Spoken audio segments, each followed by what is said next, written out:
Hal and Mab looked at one another. They did not know what to think now. It was seldom that both Aunt Lolly and Uncle Pennyweight joked at the same time. "Come over here and I'll show you," called Uncle Pennyweight when he had laughed at the funny looks on the faces of the two children. "See," he went on, "these are the eyes of the potato, though the right name, of course, is seeds." He pointed to the little spots you may see on any potato you pick up, unless it is one too small to have them. The spots are near the ends and in the middle, and they look like little dimples. Some of them may look very much like eyes, and that is what most gardeners and farmers call them, but they're really the potato seeds. Mab and Hal watched what Uncle Pennyweight was doing. He had a basket in which were some large potatoes, and these he was cutting into chunks, letting them fall into another basket. In each chunk their uncle cut the children noticed several eyes. "What are you doing?" asked Hal. "I am getting ready to plant a second crop of potatoes," said Uncle Pennyweight. "The first ones I planted in my garden were early ones. Soon we will be eating them on the table. They are not the kind that will keep well all winter, and I am planting that kind now. I am going to win the $10 prize by raising a bigger crop of potatoes than you can raise of corn or beans, little ones," and he smiled at Hal and Mab. Then he went on cutting the eyes out of the potatoes, while the children watched him. They saw that each potato chunk had in it 2 or 3 of the queer dimple spots. "A potato is not like other things that grow in the garden," said Uncle Pennyweight. "It does not have its seeds separate from it, as beans have theirs in a pod, or as corn has its kernels or seeds on a cob, or a pumpkin or apple has seeds inside it. A potato's seeds are part of itself, buried in the white part that we cook for the table, and each potato has in it many seeds or eyes. Of course I could plant whole potatoes, one in each hill, but that would be wasting seed. So I cut the potatoes up into chunks and plant the little chunks, each one with 2 or more seeds in it." "And do you only plant one chunk?" asked Mab. "No, I drop in 2 or 3, according to the size and the number of eyes. This is done so that if one set of seeds doesn't grow, the other will. Now you watch me." Uncle Pennyweight had smoothed off a nice bit of his garden where, as yet, he had planted nothing, and into the long earth rows of this he now began to plant his potato seed. He walked along the rows with a bag of the cut-up pieces hung around his neck, and as he dropped in the white chunks, he covered them with dirt by using a hoe. "When my potatoes grow up into nice green vines, and the striped bugs come to have a feast on them, you may help me drive the bad creatures away," said Uncle Pennyweight to the children. "In fact, some of my early potatoes need looking after now." "Are there bugs on them?" asked Mab, when her uncle had finished his planting. "Indeed there are. Come and I'll show you." Over they went to the early potato part of Uncle Pennyweight's garden. There, on many of the green vines, were a lot of blackish and yellowish bugs, crawling and eating the leaves. "We'll just give them a dinner of Paris green," said Uncle Pennyweight, "and they won't eat any more of my vines." "What's Paris green?" asked Mab. "It is a deadly poison for grown folks or children as well as bugs, and you must never touch it or handle it unless I am with you, or your father is near," said Uncle Pennyweight. "Here's some of it." He showed the children a bright, green powder, some of which he stirred into a sprinkling pot full of water. This water he sprayed over the potato vines. "The poison in the water goes on the potato leaves," explained Uncle Pennyweight, "and when the bugs eat the leaves, they also eat the poison and die." We have to kill them, or they would eat away the leaves of the vines until they all died, and we would have no potatoes. The potato bugs are very harmful, and we must get rid of them." Then he let Hal and Mab sprinkle the potato vines with the Paris green, afterward making the children carefully wash their hands so there would be no danger. "Is that the only way to drive away the potato bugs?" asked Hal. "Sometimes farmers go through their potato field and knock the bugs from the vines into a can full of kerosene oil," said Uncle Pennyweight, "or they may use another poison instead of Paris green. But the bugs must be killed if we are to have potatoes." Just then Mab saw Aunt Lolly going into her garden with a bottle in her hand. "Are you going to poison bugs too?" asked the little girl. "No, I am going to make a cucumber grow inside this," was the answer. "Make a cucumber grow in a bottle," exclaimed Hal. "Why, how funny! Let's go see," cried Mab, and together they ran over to Aunt Lolly's garden. Chapter 6, The Corn Silk. "Maybe this is another joke, like the eyes of the potatoes," said Hal to his sister as they ran along. "That wasn't a joke, the eyes were real, though they couldn't see nor blink at you," Mab answered. "The potato eyes must see a little, else how could they find their way to grow up out of the dark ground?" Hal wanted to know. "Well, my beans didn't have any eyes and they grew up," Mab answered. "Even if they did grow upside down, or I thought they did," and she laughed. "But let's see what Aunt Lolly is doing." Uncle Pennyweight's wife was out among the cucumber vines now. She had planted them about the same time Hal had put in the 5 kernels of corn in each hill. Aunt Lolly's cucumber seeds had also been planted in hills, so there would be a raised mound of earth for the roots to keep moist in, and in order that the vines, at the start, would be raised up from the other ground around them. Now the cucumber plants were quite lengthy, running along over their part of the garden, and in some places there were growing tiny little pickles, or they would be pickles, when put in salt, vinegar, and spices. "Are you really going to make a cucumber grow in a bottle?" asked Mab as she saw her aunt, with a bottle in her hand, stooping over one of the vines. "I really am," was the answer. "It is only a little trick, though, and really does no good. But I thought you children would like to see it." "How are you going to do it?" asked Hal. "You see this little cucumber, or pickle," spoke Aunt Lolly, and she showed one to Hal and Mab. "Well, now I'm going to slip it inside this bottle, but not pull the pickle from the vine. If I did that, the cucumber would stop growing and die." She had a bottle with a neck large enough so the pickle would go in it. The bottle was an odd shape. "The pickle will grow large and completely fill the bottle," went on Aunt Lolly. "It will grow because it is not broken off the stem, and the bottle, being glass, will let in the sunshine.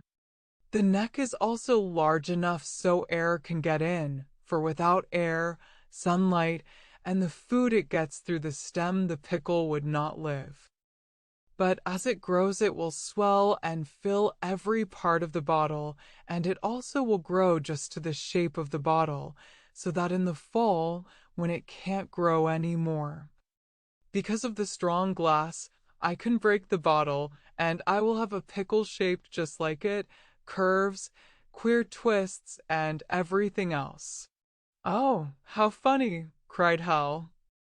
"I wonder if I could grow an ear of corn in a bottle." "No," answered his aunt.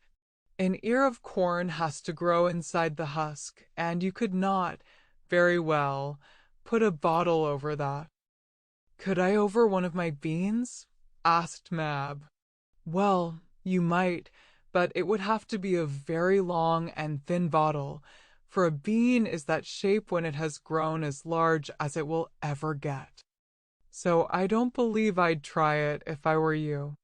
I'll let you each have one of my pickles to grow inside a bottle. Hal and Mab thought this would be fun, so they found other bottles with which to do the funny trick of making cucumbers grow inside the glass. I wish Daddy would give a prize for the funniest shaped cucumber, said Mab, when she had fixed her bottle with a pickle inside it. Maybe he will, spoke her brother. We'll ask him. But when Daddy Blake came home that evening, he had a package in his arms, and the children were so interested about what might be in it that they forgot to ask for the cucumber prize. "What are you going to do now?" asked Mab. "I'm going to take you and Hal down to the garden and show you how to set out cabbage plants," said Daddy Blake. "But we've got some cabbage plants," cried Hal. "Yes, I know, but these are a kind that will get ahead or be riper later in the fall.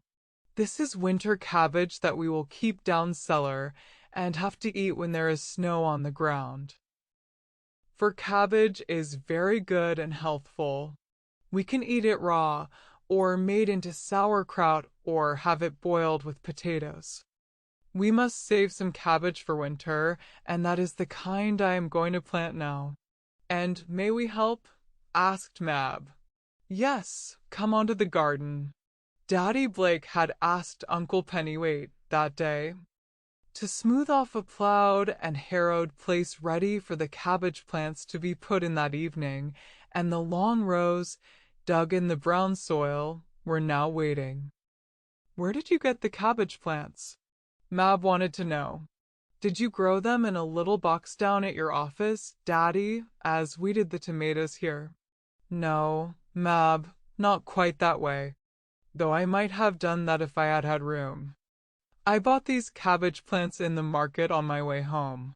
Some farmers, with lots of ground, plant the cabbage seed early in the spring in what are called hot frames. That is, they are like our tomato boxes, only larger, and they are kept out of doors. But over the top are glass windows, so the cold air cannot get in. But the warm sun shines through the glass as it did through our tomato box, and soon the cabbage seeds begin to sprout. Then the plants grow larger and larger until they are strong enough to be set out, as the tomatoes were. In this way you can grow the vegetables better than if you waited until it was warm enough to put the seed right out in the garden and let the plants grow up there from the beginning. Putting the seeds in the hot frame gives them a good start. Now we'll set out the cabbage plants, and you may both help."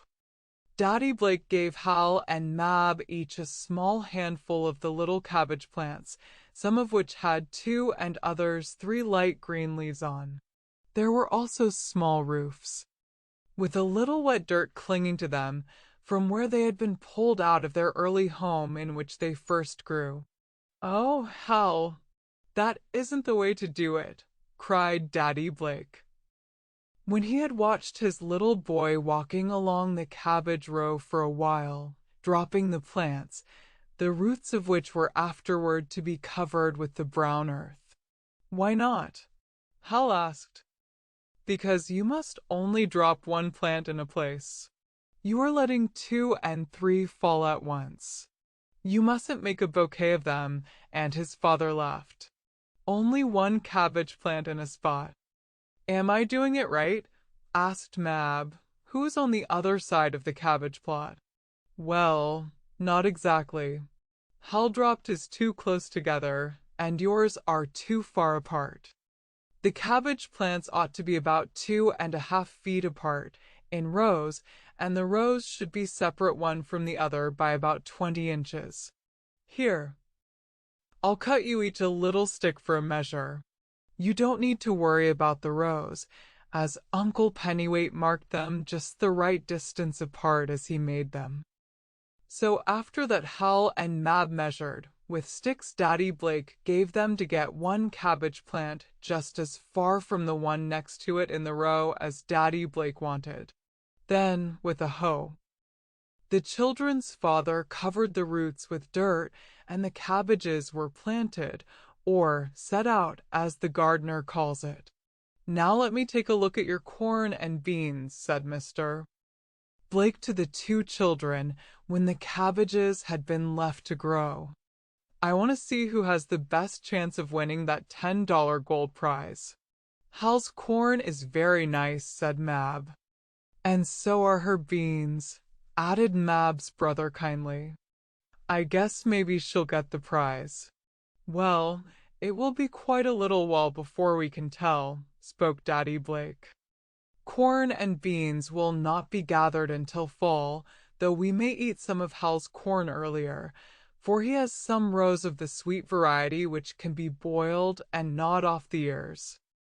Daddy Blake found a few places in Mab's bean patch where the useless weeds needed hoeing away, so they would not steal from the brown earth the food which the good plants needed. "And one or two of your corn hills could be made a little higher, Hal," said his father. "If you look at the corn stalks you will see, down near where they are in the ground, some little extra roots coming out above the earth. In order that these roots may reach the soil and take hold, the dirt must be hoed up to them." Mr. Blake showed the children what he meant, and Mab cried, "Those roots are just like the ropes we had on our tent when we went camping." "That's it," said Daddy Blake. "These roots keep the tall corn stalks from blowing over just as the ropes keep the tent from falling down." "Oh, look!" cried Mab, as she passed one stalk of corn that was larger than any of the others. "There's something growing on this that's just like my doll's hair. I'm going to pull it off." "No, you mustn't do that," her father said. "That is corn silk." "Oh, I know what it is," said Hal. "It's brown stuff, and sometimes when you're eating corn it gets in your mouth and tickles you." "Corn silk isn't brown until it gets old and dried," said his father. "At first it is a light green, like this, and the silk is really part of the corn blossom." "I didn't know corn had a blossom," said Mab. "Yes," said her father, "it has. Part of the blossom is up top here on these things that look like long fingers sticking out," and he pointed to the upper part of the stalk. "On these fingers grows a sort of fine dust, called pollen, and unless this falls down from the top of the corn stalk and rests on the silk which grows out from the ear, there would be no more corn seed. Or if corn seed or kernels did form on the ear, they would be lifeless, and when planted next year no corn would grow from them. The pollen dust and the silk must mingle together to make perfect ears of corn, so don't pull off the silk, even if you do want to make it into hair for your doll." Mab promised she would not, though she loved the feel of the soft corn silk. Then she and Hal noticed where some of the light yellow pollen had already been blown by the wind down on the silk to help make the perfect ear of corn. As the children walked along through the garden with Daddy Blake, they heard voices over the fence where Mr. Porter lived. Then they heard Sammy calling, "Oh, Daddy, look what I got. It's a big green bug, and Roly-Poly is barkin' at him. Come quick." "I hope Roly-Poly isn't making any more trouble as he did with the fly paper," said Mr. Blake as he walked toward the fence. Chapter 7 Early Tomatoes. "What's the matter, Mr. Porter?" asked Mr. Blake, looking over the fence where Sammy's father was working in his garden. "Has our little poodle dog been scratching up your plants?" "Oh, no. Roly is very good. He seems to know we want the things in our gardens to grow, and he only walks carefully between the rows, and doesn't scratch a bit," answered the neighbor. "What is he barking at now?" asked Mab, for the little poodle dog had crawled under the fence and had gone next door, as he often did. He was standing near red-haired Sammy now. "He's barkin' at a big green bug," said the little boy. "A green bug, eh?" spoke Mr. Porter. "Maybe we'd better see what it is," he added, speaking to Daddy Blake. "I rather think we had. There are so many bugs, worms, and other things trying to spoil our gardens that we must not let any of them get away. He's a awful big bug, almost as long as Rolly's tail," called Sammy from where he stood near a tomato plant. "Well, Rolly's tail isn't very big," laughed Daddy Blake. "But a bug or worm of that size could eat a lot of plant leaves." "Don't touch it, Daddy, we'll kill it," called Mr. Porter to his little boy. But Sammy had no idea of touching the queer bug he had seen and at which the poodle dog was barking. "Oh! It's one of the big green tomato worms," exclaimed Mr. Blake when he saw it. "They can do a lot of damage. I hope they don't get in my garden. We must kill as many as we can." And he knocked the worm to the ground and stepped on it. Roly-Poly barked harder than ever at this, thinking, perhaps, that he had helped get rid of the unpleasant, crawling thing. "We'll look over your tomato patch and see if there are any more worms," suggested Mr. Blake to his neighbor. "Yes, and then I'll come and help you clear your plants of the pests," said Mr. Porter. "We want to have our gardens good this year, so we won't have to spend so many of our pennies for food next winter." A few more of the green worms were found on the tomato vines, and there were more on Daddy Blake's. So many were found that he could not be sure he had knocked them all off. "I think I will have to spray the plants with Paris green as I did the potatoes," he said. "The tomatoes will not be ready to pick even the earliest for some weeks, and by that time the poison will have been washed off by the rain." "Making a garden is lots of work," said Hal. Next day, when he and Mab had helped their father spray the tomato plants. "Yes, indeed," agreed Mr. Blake. "But, like everything else in this world, you can't have anything without working for it." "I thought all you had to do in a garden," said Mab, "was to plant the seed and it would grow into cabbage, radishes, corn, beans, or whatever you wanted." "You are beginning to learn otherwise," spoke her father, "and it is a good thing. Mother Nature is wise and good, but she does not make it too easy for us. She will grow beautiful flowers and useful fruits and vegetables from tiny seeds, but she also grows bad weeds and sends eating bugs that we must fight against. If we want things to grow on our farms and gardens, so we still have much work before us to make our gardens a success." "We haven't had much to eat from them yet," said Mother Blake, who had been hoeing among her carrots. "I hope we can pick something soon." "We had radishes," said Hal. "And we'll soon have tomatoes," added his father. "Now that I have driven away the eating worms, the vines will grow better, and the tomatoes will ripen faster." A week later, on some of the vines there were quite large green tomatoes. Hal and Mab watched them eagerly, noting how they grew and swelled larger, until, one day, Mab came running in, crying, "Oh, one tomato has a red cheek. That's where it got sunburned," said her father with a smile. "That shows they're getting ripe. Soon we will have some for the table." In a few days more, tomatoes on the vines had red, rosy cheeks, some being red all over.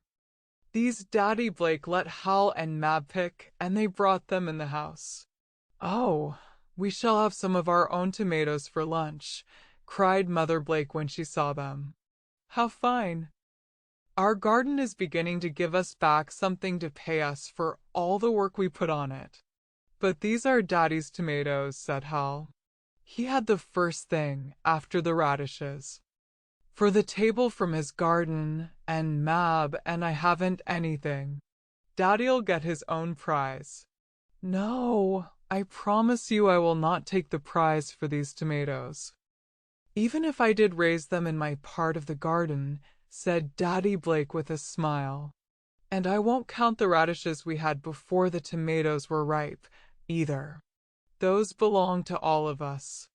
The prize isn't going to be given away until all the crops are harvested or brought in, and then we'll see who has the most and the best of things that will keep over winter. Can you keep tomatoes all winter? Asked Mab of her father. Well, no, not exactly. But Mother can put them into cans after they have been cooked.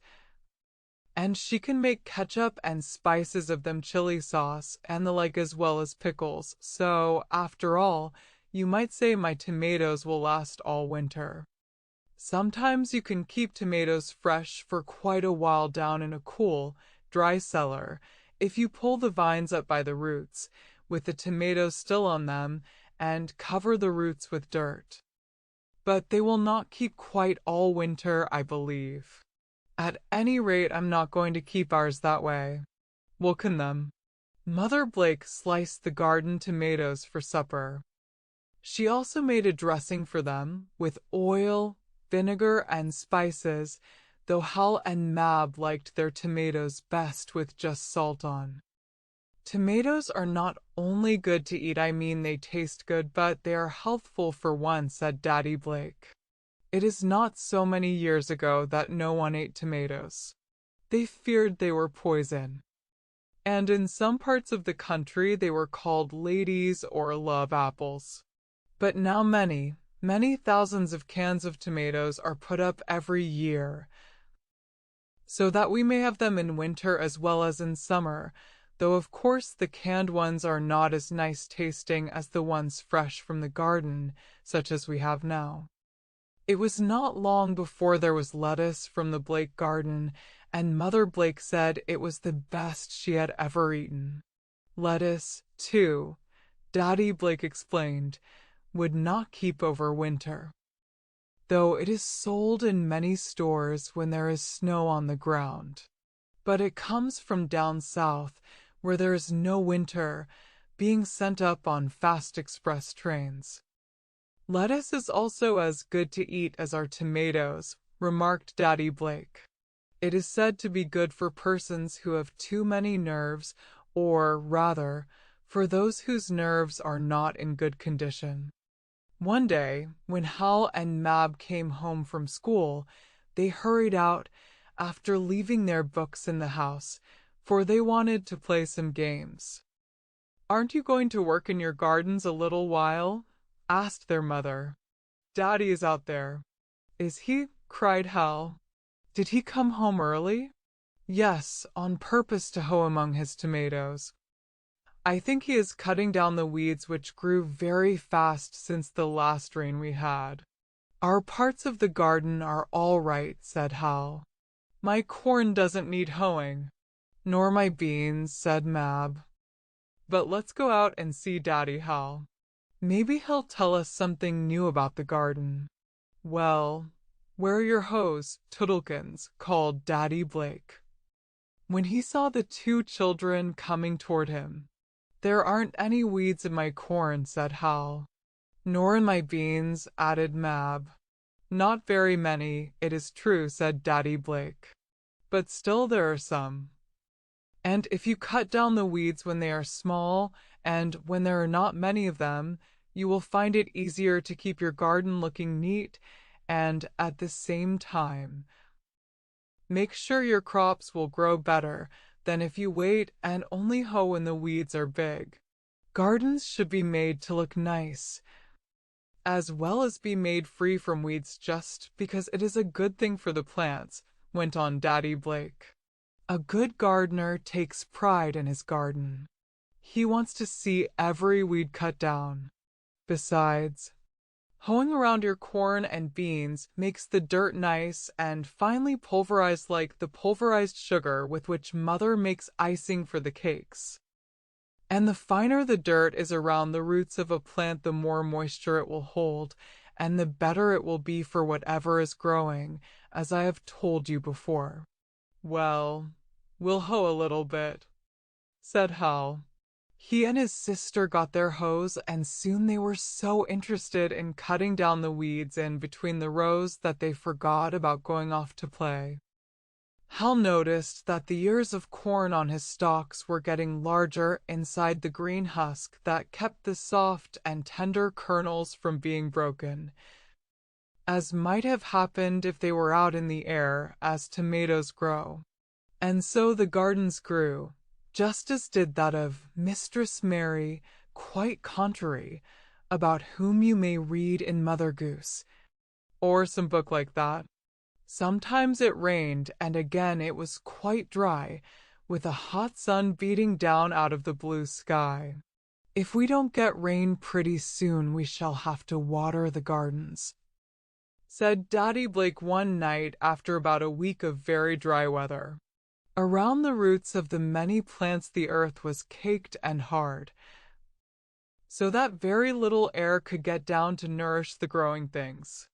What do people do who have gardens where it doesn't rain as often as it does here, Daddy? Asked Mab. Well, in very dry countries, such as some parts of ours near the places called deserts, said Mr. Blake, men build large dams and hold the water back in big ponds or lakes, so it will last from one rainy season to another. The water is let run from the lake through little ditches or pipes, so that the thirsty plants may drink. This is called the irrigation method, for to irrigate means to wet, soak, or moisten with water. Each farmer or gardener is allowed to buy as much water as he needs, opening little gates at the ends of the main ditches or sluices, and letting the water run over his dry ground, in which he has dug furrows to lead the water where he most needs it. And sometimes, when there is too little water to use much of it this way, the gardeners do what they call intensive cultivation. Those are big words, but they mean that the man just hoes his ground every day around his plants, instead of perhaps once a week. You know there is moisture in the air, and at night dew falls. This wets the ground a little, and by digging and turning over the earth around the roots of his plants, the gardener makes it very fine so it holds the moisture longer. In this way a little bit of rain, or dew, lasts a long time. Come out now, and I'll show you something you perhaps have not noticed. Daddy took Hal and Mab to the garden, and with a hoe he pointed to a place around Hal's corn stalks where the dry ground was hard and baked by the sun. A few strokes of the hoe and Daddy Blake had turned up some of the underlying earth. Hal and Mab saw that it was darker in color than that on top, and when they put their hands down in it the earth felt moist. What makes it? Asked Mab. Because the underneath part of the ground held the moisture in it. The top part was baked dry, and the moisture had all gone away, evaporated in the sun, if you want to use big words, just as water dries in your hands after you wash them, even if you do not soak it up with a towel. Does a towel soak up water? Asked Mab. I thought it just wiped it off our hands. No, the towel is like a sponge, said Daddy Blake. The fuzzier the towel, the more like a sponge it is. Each little bit of linen or cotton is really a tiny hollow tube, a capillary tube it is called, and these tubes suck up the water on your hands as the same fuzzy capillary tubes in a piece of blotting paper suck up the ink. A towel is a sponge or a blotter, and the earth is a sort of sponge when it comes to sucking up the rain and dew. It also holds the water near the plant when the ground is finely pulverized. So the tomato vine, The cornstalk or the bean bush can drink when it gets thirsty. My, there's a lot to know about a garden, isn't there? Said Mab with a sigh. Yes, there is, agreed Hal. I don't suppose we'll ever know it all. No, said his father, you will not. There will always be something better to learn, not only for you, but for everyone. But learn all you can and learn. First of all, that plants must have sunshine, air, and water to make them grow. Now we'll water the garden. There were no signs of rain. And though the ground was a little moist in some parts of the garden, Daddy Blake thought all the growing things would be better for a wetting from the hose. So he attached it to the faucet and let Hal and Mab take turns sprinkling. As the drops fell on the thirsty ground, there floated up a most delicious smell, like the early spring rain, which helps Mother Nature to awaken the sleeping grass and flowers. I guess my corn is wet enough, said Hal after a bit. He had only been sprinkling a little while when he heard one of his boy friends calling him from the street in front. Oh, your corn isn't half wet enough, laughed Daddy Blake. It is almost better not to water the garden at all than not to give it enough, for it only hardens the dirt on top. Give the corn a good soaking, just as if it had rained hard.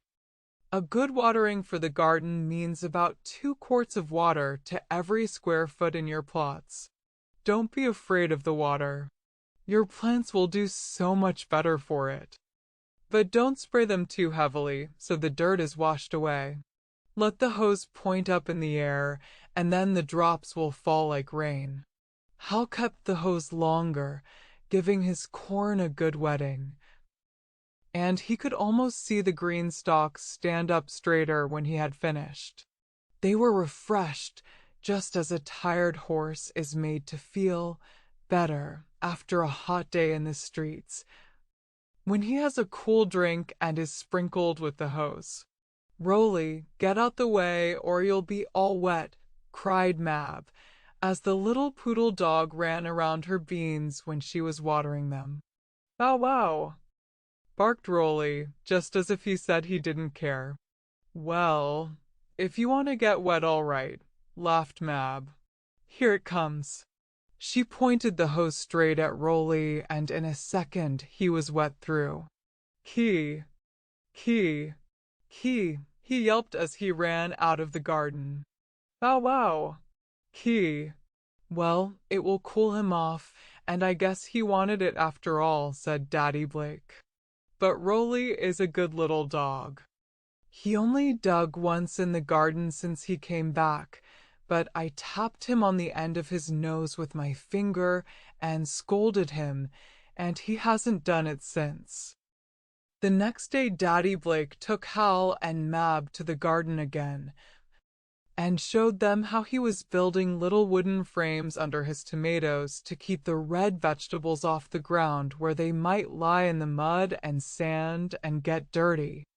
The frames help to hold up the vines so they will not break when the tomatoes get too heavy for them, said Mr. Blake. Plants have lots of trouble, said Hal.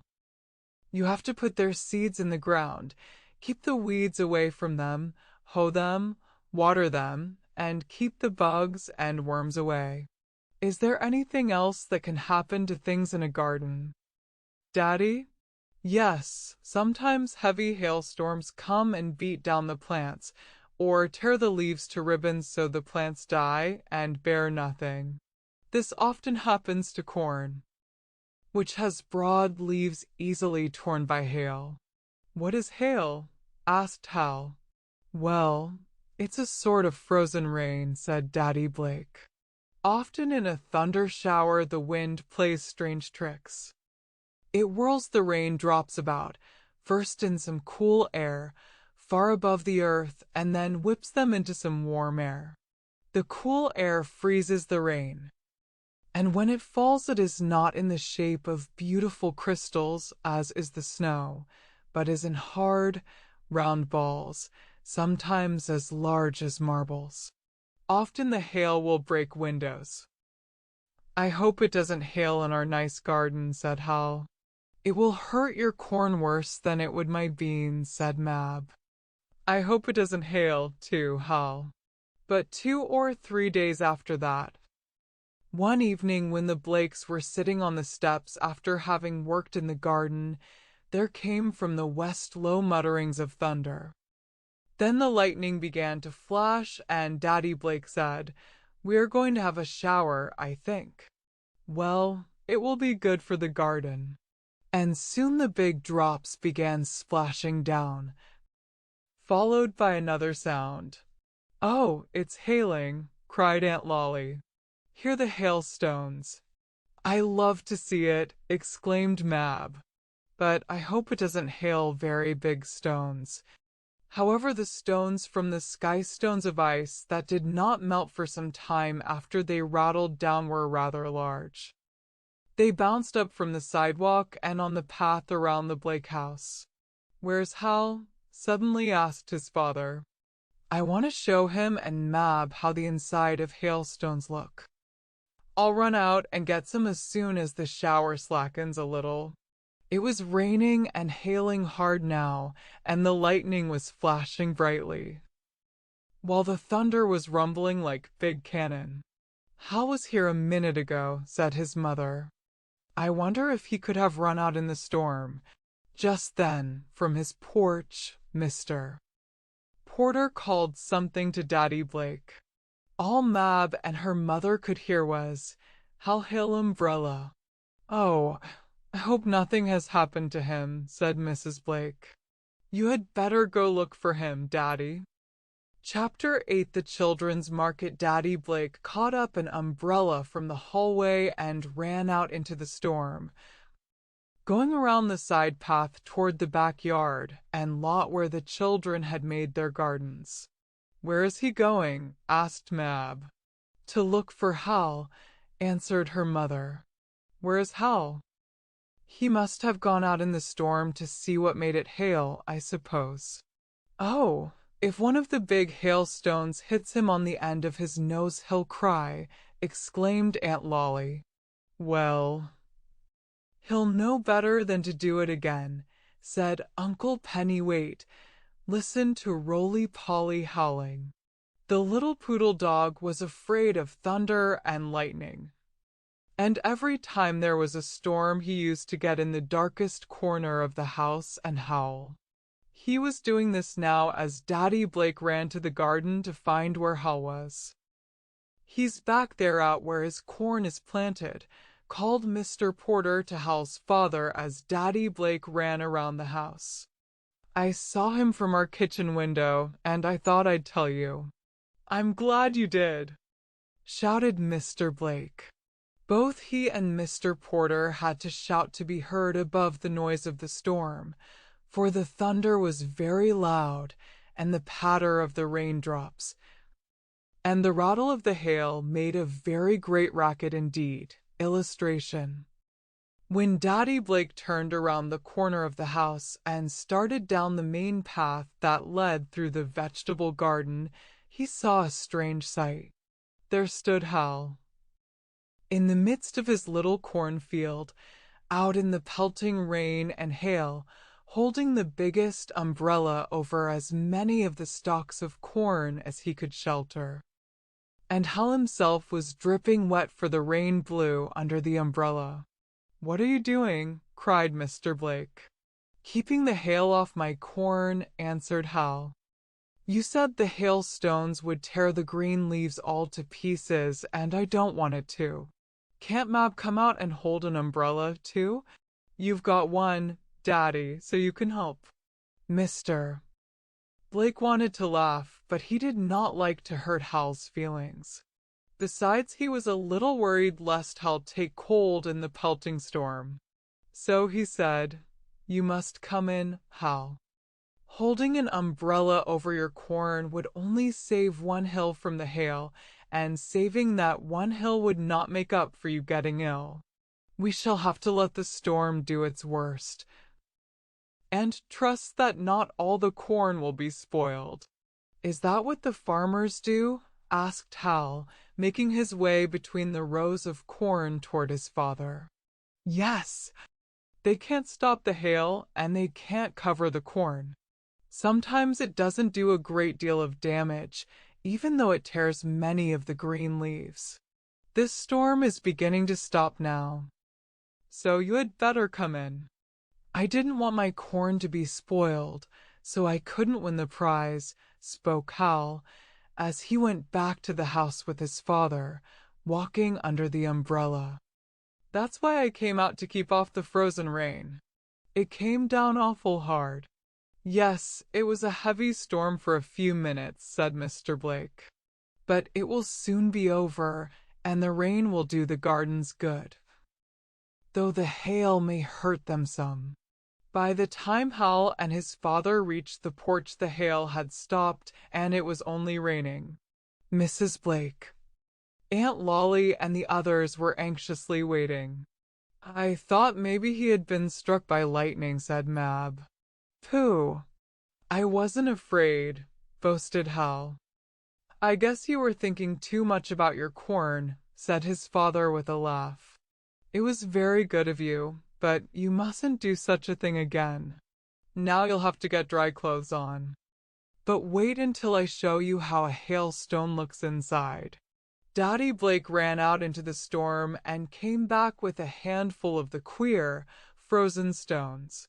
He let Hal and Mab look at them, and then, taking a large one, he held it on top of the warm stove for a second, until the chunk of ice had melted in half. See the queer rings inside it, Daddy Blake said to the children, and looking, they noticed that the hailstone was made up of different layers of ice, just as some kinds of candy are made in sections. What makes it that way, like an onion? Asked Hal. For the hailstone did look a bit like an onion that has been sliced through the center. It is because the hail is made up of different layers of ice, answered Daddy Blake. It is supposed that a hailstone is a frozen raindrop. In the tipper air it gets whirled about, first going into a cold part that freezes it. Then the frozen raindrop is tossed down into some warm air, or a cloud where there is water. This water clings to the frozen center and then is whirled upward again. There's another freeze, and so it goes on, first getting wet and then freezing until, after having been built up of many layers of ice and frozen rain, the hailstone falls to the ground. My! Exclaimed Mab. I didn't know hailstones were so wonderful. Neither did I, added Hal. When Hal had changed his clothes, he told how it was he happened to run out into the garden during the heavy hailstorm. He had seen the big frozen chunks of rain coming down, and he remembered what his father had said about it spoiling garden and farm crops. So Hal, when no one was looking, got a big umbrella from the rack and went out to hold it over his corn. Mr. Porter happened to see him and told Mr. Blake. The shower did not last very long, and when it was over, Daddy Blake took Hal and Mab into the garden to see what damage had been done. The ground was so muddy they had to wear rubbers. Oh, a lot of my beans are beaten down, cried Mab, as she looked at her bushes. They'll straighten up again when the sun comes out, said her father. If they don't, you can hold them up with your hand and hoe more dirt around their roots. That's what I shall have to do with my tomatoes, too. The fruit is getting too heavy for the vines. However, no great harm will be done. A lot of my corn is torn, said Hal. It's too bad. Not enough is torn to spoil the ears, said Daddy Blake. A gardener must expect to have a little damage done to his crops by the storms. Of course it isn't nice, but it is part of the garden game. Sometimes whole orchards, big greenhouses, and large fields of grain are ruined by hailstorms. We were lucky. What does a farmer do when his whole crop is spoiled by a big storm? Asked Hal. Well, generally a farmer raises many crops so that if one fails he can make money on the others. That is what makes it hard to be a farmer, or rather, one of the things that make it hard. He never can tell whether or not he is going to have a good crop of anything. Sometimes it may be storms that spoil his wheat or hay, and again it may be dry weather, with not enough rain. Or bugs and worms may eat up many of his growing things. So you see, a farmer, or a man who has a larger garden, must grow many crops so that if he loses one he may have others to keep him through the winter, either by selling the things he raises or by eating them himself. The next day there was no school, and Hal and Mab spent much time in their garden. The sun came out bright and warm, and the children said they could almost see the things growing. Mab declared that her bean vines grew almost an inch that one day, and it may be that they did. Beans grow very fast. If you have ever watched them going up a pole, you would know this to be true. With their hose, the children piled more dirt around the roots of the garden plants where the rain had washed the soil away, and thus the bushes and stalks were helped to stand up straighter. Some straightened up of themselves when they had dried in the sun. Well, I think we are going to have some good crops, said Daddy Blake when he went to the garden with Hal and Mab a few days after the storm. In fact, we are going to have more of some things than we can use. Will we have to throw them away? Asked Hal. No, indeed, laughed his father. That would be wrong at a time when we must save all the food we can. But we will do as the farmer does who raises a large crop of anything. We will start a little store and sell what we do not need. A real store? Cried Mab, with shining eyes. And sell things for real money? Asked Hal. Of course, laughed their father. Though you may give your friends anything from your garden that you wish to. Where will we keep the store? Asked Hal. And who will we sell the things to? And what will we sell? Asked Mab. What have we too much of, Daddy? My, you children certainly can ask questions, exclaimed Mr. Blake. Now let me see. In the first place, I think if you keep the store out on the front lawn, near the street, it will be the best place. I'll put an old door across 2 boxes, and that will be your store counter. And you can sell things to persons that pass along the street. Some in automobiles may stop and buy, and others, on their way to the big stores, may stop to get your vegetables because they will be so fresh. The fresher a vegetable is, the better. That is, it should be eaten as soon as possible after it is taken from the garden, else it loses much of its flavor. But will people give us real money for our garden truck? Asked Hal. He had heard his father and Uncle Pennyweight speak of garden truck, so he knew it must be the right word. Indeed, they'll be glad to pay you real money, said Mr. Blake with a smile. Persons who have no garden of their own are very glad to buy fresh vegetables. You'll soon see. But what are we going to sell? Asked Mab. Oh, yes, I forgot your question, said her father. Well, there are more tomatoes than your mother has time to can or make into ketchup just now. She will have plenty more later on. And I think there will be more of your beans, Mab. Then you will care to keep over winter or use green. So you can sell some of my tomatoes and some of your beans. My corn isn't ripe yet, said Hal. The ears are awful little. No, you must wait a while about your corn. But Mother's carrots are ready to pull, and she has more than we will need over winter. You may sell some of those, Hal. Oh! Won't it be fun having a real store? Cried the little boy. Come on, Mab, we'll get ready. I'm going to pull the carrots. And I'll pull the beans, cried Mab. Will you get the tomatoes, Daddy? Yes. But you had better let me show you a little bit about getting the things ready for your market store. The nicer your vegetables look, and the more tastefully you set them out, the more quickly will people stop to look at them and buy them. Wise gardeners and storekeepers know this, and it is a good thing to learn.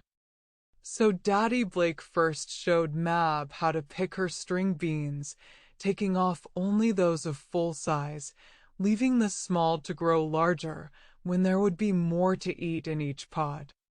The beans were kept up off the ground with strings running to sticks at the end of each row. If the beans touch the ground, they not only get dirty, Mr. Blake, but they often are covered with brown, rusty spots, and they soon rot. Persons like to buy nice, clean beans, free from dirt. So have yours that way, Mab. Mab put the beans Sight picked into clean strawberry boxes and set them in the shade out of the sun until it was time to open the store on the lawn near the street. Hal's father showed how to pull from the brown earth the yellow carrots from Mother Blake's part of the garden. Only carrots of good size were pulled, the small ones being left to grow larger. The carrots were tied in bunches of 6 each, and the bright yellow, pointed bottoms with the green tops made a pretty picture as they were laid in a pile in the shade. Now I'll pick some tomatoes and your garden store will be ready for customers, said Daddy Blake. His vines were laden with ripe, red tomatoes, and these were carefully picked and placed in strawberry boxes also, a few being set aside for lunch, as was done with Mab's beans and Mother Blake's carrots. A little later Hal and Mab took their places behind a broad wooden counter placed on 2 boxes out in front of their house. On the board were set the boxes of red tomatoes, those of the green and yellow string beans, and the pile of yellow carrots. Now you are all ready for your customers, said Daddy Blake, as he helped the children put the last touches to their vegetable store. Oh, I wonder if we'll sell anything, spoke Mab eagerly. I hope so, answered Hal. Oh, look! Here comes a big automobile with 2 ladies in it, and they're steering right toward us. I hope they don't upset our counter, said Mab slowly, as she watched the big auto approach. Chapter 9 Sammy Plants Tomatoes. Look at the lovely vegetables, exclaimed one of the ladies in the automobile, as she glanced at what Hal and Mab had spread out on their store counter, the old barn door set on the 2 boxes. Are they nice and fresh, children? Asked the second lady, as she put a funny pair of spectacles on a stick up to her nose and looked at the string beans through the shiny glass. Oh, yes'm, they're very fresh, answered Hal. Daddy and us just picked 'em from our garden. We have more than we can eat, and Mother hasn't time to can the tomatoes, explained Mab, for their father had left them alone, to say and do as they thought best. They certainly look nice, went on the first lady, and how well the children have arranged them. Like a picture, added the other.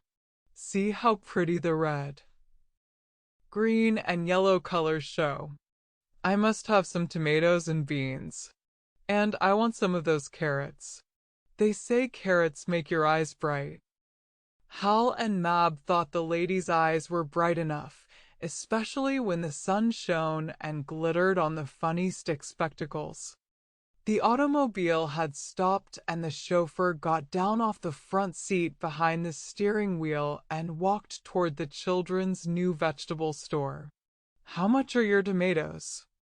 Asked the lady who had first spoken. 8 cents a quart, answered Hal, his father telling him to ask that price, which was what they were selling for at the store. And they're just picked. added the little boy. I can see they are, spoke the lady.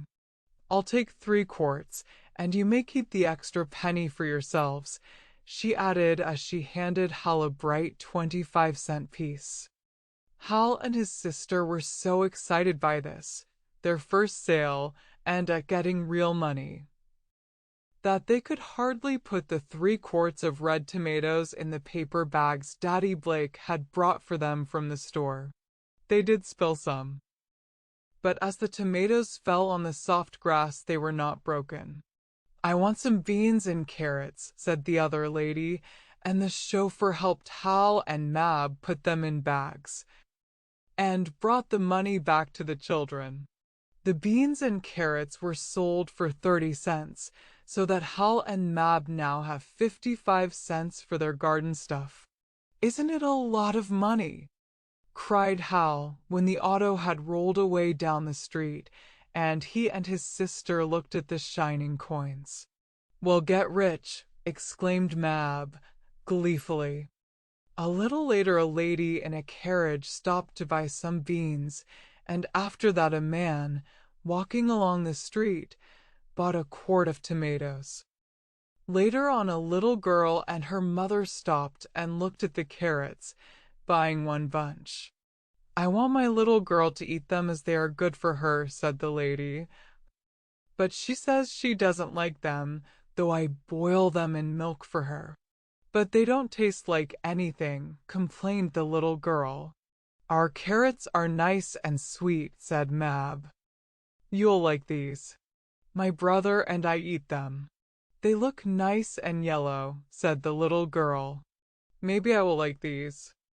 Hal and Mab had sold several boxes of beans and tomatoes and about half a dozen bunches of carrots in an hour, and now they began putting their store counter in order again, for it was rather untidy. Daddy Blake had told them to do this. Once or twice the children could not make the right change when customers stopped to buy things, but Aunt Lolly was near at hand, on the porch, and she came to their aid, so there was no trouble.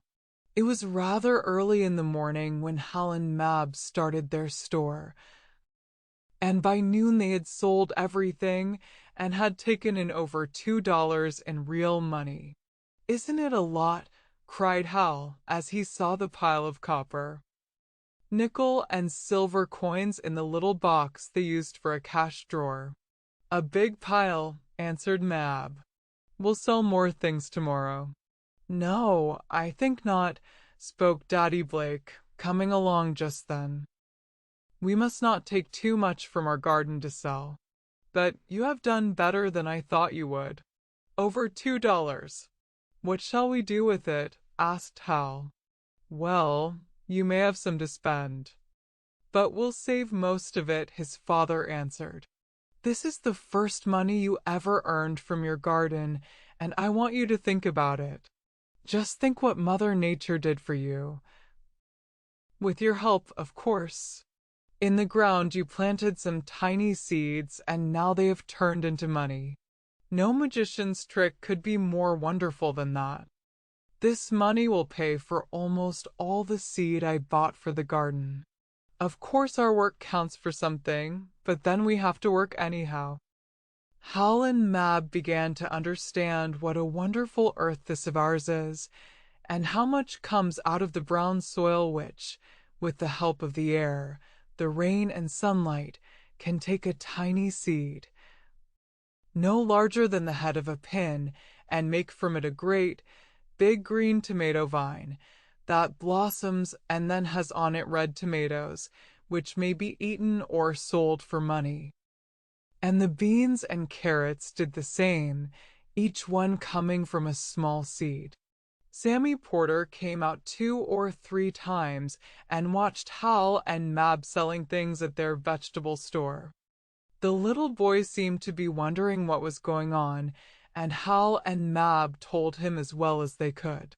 Sammy going to have a matto store, he said when the 2 Blake children had sold all their things and were moving their empty boxes and door into the barn. Me goin' to sell tomatoes. I wonder what he will do, said Mab. Maybe he'll take a lot of things from his father's garden, suggested Hal. We better tell him not to. Well, Mr. Porter is working among his potatoes, so I guess Sammy can't do much harm, Mab said. A little later, she and Hal happened to look out in front, and they saw a queer sight. Sammy was drawing along the sidewalk his little express wagon, in which he had piled some tomatoes.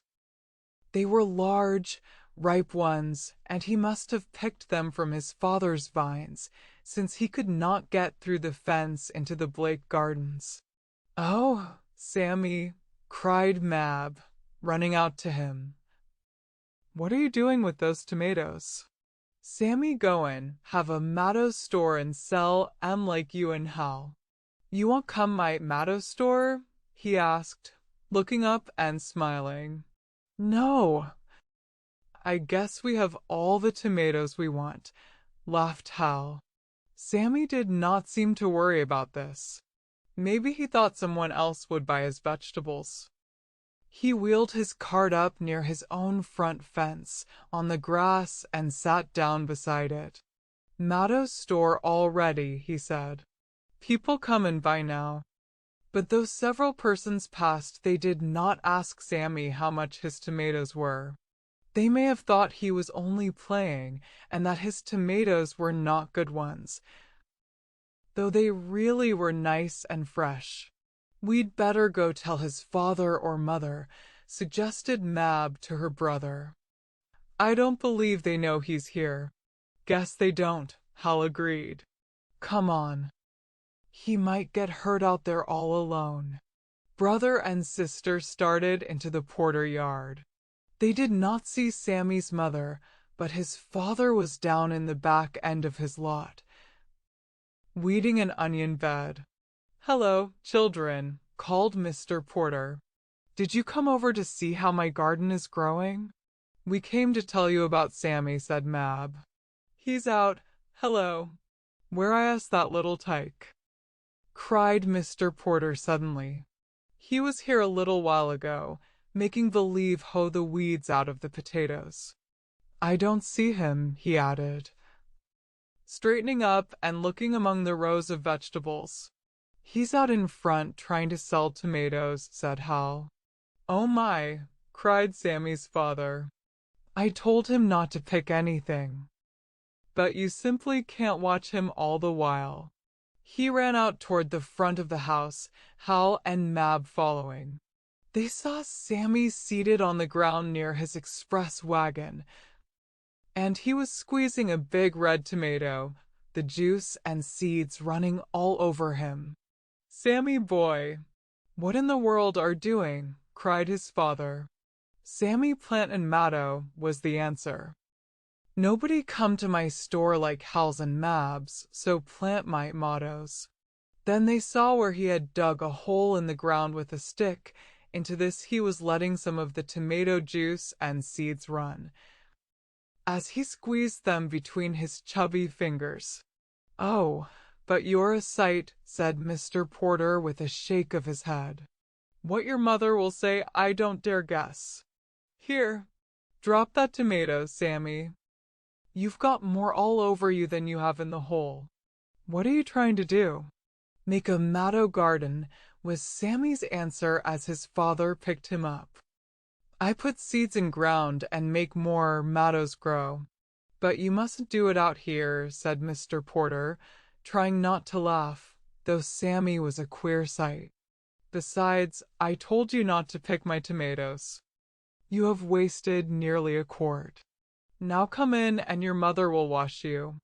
Into the house he carried the tomato-besmirched little boy, while Hal and Mab pulled in the express wagon with what were left of the vegetables. Sammy had squeezed 3 of the big, ripe tomatoes into a soft pulp, letting the juice and seeds run all over. "And a tomato has lots of juice and seeds," said Mab as she and Hal told Daddy and Mother Blake afterward what had happened. "Yes, "Nearly all vegetables have plenty of seeds," said their father. "Mother Nature provides them so there may never be any lack. If each tomato, squash or pumpkin, or if each bean or pea pod only had one seed in, that one might not be a good one. That is, it might not have inside it that strange germ of life, which starts it growing after it is planted. So, instead of one seed there are hundreds, as in a watermelon or muskmelon, and nearly all of them are fertile or good, so that other melons may be raised from them. You see, I only bought a small package of tomato seeds, and yet from them we will have hundreds of tomatoes. And each tomato may have 100 seeds or more, and each of those seeds may be grown into a vine that will have hundreds of tomatoes on, each with 100 seeds in it, and each of these seeds. Oh, Daddy." "Please stop," begged Mab with a laugh. "It's like the story of the rats and the grains of corn." "Yes, there is no end to the increase that Mother Nature gives to us," said Daddy Blake. "The earth is a wonderful place. It is like a big arithmetic table. It multiplies one seed into many." The long summer vacation was now at hand. Hal and Mab did not have to go to school, and they could spend more time in the garden with their mother, with Uncle Pennyweight or Aunt Lolly, while Daddy Blake, every chance he had, used the hoe often to keep down the weeds. "There is nothing like hoeing to make your garden a success," he told the children. "Do they hoe on big farms?" asked Hal. "Well, on some, yes. I'll take you children to a farm, perhaps before the summer is over, and you can see how they do it. Instead of hoeing, though, where there is a big field of corn or potatoes, the farmer runs a cultivator through the rows. The cultivator is like a lot of hoes joined together, and it loosens the dirt, cuts down the weeds, and piles the soft, brown soil around the roots of the plants just where it is most needed. But our garden is too small for a horse cultivator, that is, one drawn by a horse. The one I shove along by hand is enough for me." Of course, Hal and Mab did not spend all their time in the garden. They sometimes wanted to play with their boy and girl chums. For though it was fun to watch the things growing, to help them by hoeing, by keeping away the weeds and the bugs and worms, yet there was work in all this. And Daddy Blake believed, as do many fathers, that all work and no play makes Jack a dull boy. So Hal and Mab had their playtimes. One day Mrs. Blake asked Hal and Mab to pick as many of the ripe tomatoes they could find on the vines. "Are we going to have another store and sell them?" asked Hal. "No, I am going to consume and make chili sauce of the others," answered his mother. "In that way we will have tomatoes to eat next winter." It was more fun for Hal and Mab to pick the ripe tomatoes than it was to hoe in the garden, and soon, with the help of Uncle Pennyweight, they had gathered several baskets full of the red vegetables. Then Aunt Lolly and Mother Blake made themselves busy in the kitchen. They boiled and stewed and cooked on the stove, and there floated out of the door and windows a sweet, spicy smell. "Oh, isn't that good?" cried Mab. "It will taste good next winter," laughed their uncle. "And to think it comes out of our garden, the tomato part, I mean," spoke Mab. "Come on," called Hal after a while, when they had picked all the tomatoes Mother Blake needed. "Where you going?" asked Mab. "Over to Charlie Simpson's and have some fun.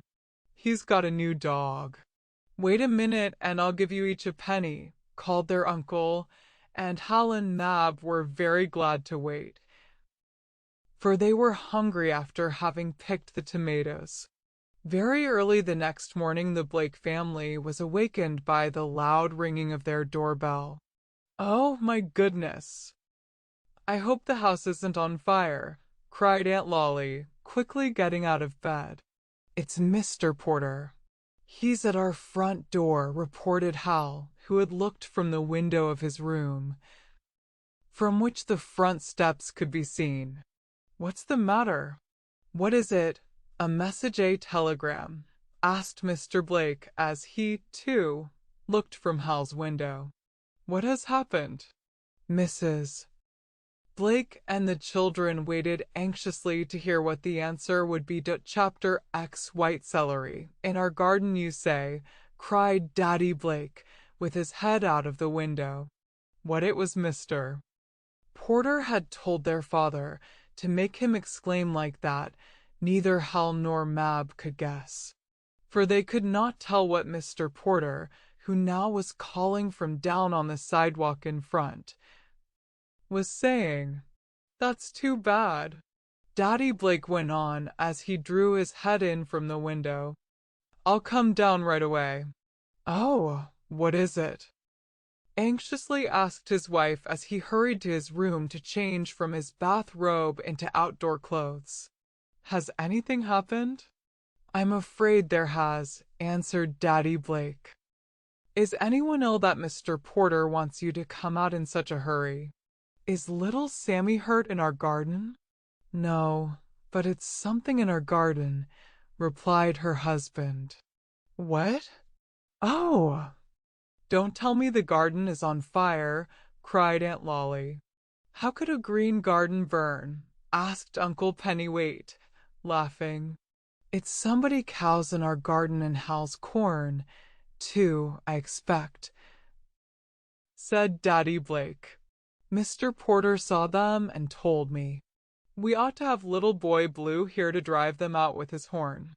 But I'll have to use a stick, I guess." "Oh!" cried Hal, "cows in my corn. They'll eat it all up." "That's what they will, and Mab's beans and Aunt Lolly's green peas and other things if I don't get them out," said Daddy Blake from his room where he was quickly dressing. "Where you going, Hal?" asked Mab as she saw her little brother come from his room half-dressed. "I'm going with Daddy to the garden to drive out the cows." "No, you'd better stay here," his father said.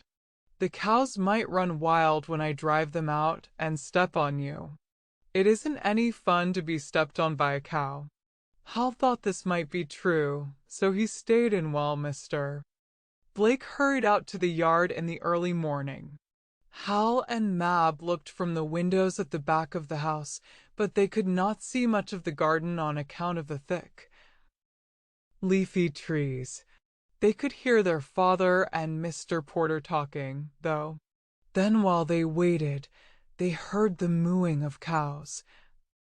A little later there was a rushing sound at one side of the house, and next several of the big creatures ran out of the side gate into the street. Daddy Blake made sure the gate was fastened, so the cows could not get in again, and then he came into the house. "Is my corn all eaten up?" asked Hal, anxiously as he thought of the prized $10 gold piece. "Is it all gone, Daddy?" "No, not very much, though some is trampled down." "Is the whole garden spoiled?" asked Mab. "Well, a little corner of it is. The cows got in among the green peas, and they liked them so well they stayed there eating, not going far from where they were planted. So, though we may lose some corn and peas, nothing much else is harmed." "Whose cows were they?" asked Aunt Lolly. "Mr. Porter says they belong to a milkman who lives on the other side of the town. They must have gotten out of their pasture during the night and then came here to our garden. They broke down part of the fence to get in." "That milkman ought to be made to pay for what his cows ate," said Uncle Pennywait. "Perhaps he will," said Mr. Blake. "Mr. Porter says the man is very good and honest. We won't make a fuss until we see what he will do." Hal and Mab were anxious to see what had happened to their garden, and so, as soon as they were dressed, they went out along the paths that were made among the different plots where the potatoes, beans, peas, lettuce, and various vegetables were growing. "Oh, look at my corn," cried Hal. "It's all spoiled." "No, not all, though you will lose several hills," said his father. "And my beans are all trampled down," wailed Mab. "Never mind," consoled Uncle Pennyweight. "They'll still grow, even if the vines are not as nice as before. A windstorm would have made them look the same way. And as long as both your crops are damaged, and each about the same amount," said Daddy Blake to Hal and Mab, "you will still be even for winning the prize of $10 in gold. That is if Uncle Pennyweight doesn't get ahead of you," he added with a sly wink at Aunt Lolly's husband. Hal and Mab hurried to look more closely at their garden plots. Hal found, just as he had after the hailstorm, that by hoeing dirt higher around his hills of corn, he could make some of the stalks that had been trampled down stand up straight. And Mab's beans could also be improved. "But the cows certainly ate a lot of green peas," said Daddy Blake with a sigh as he looked at the place where they had been growing. "Still, I'd rather have them spoiled than the potatoes, as peas are easier to get in winter than are potatoes, at least for us." The cows wandered up and down the village street until their owner and some of his men came for them.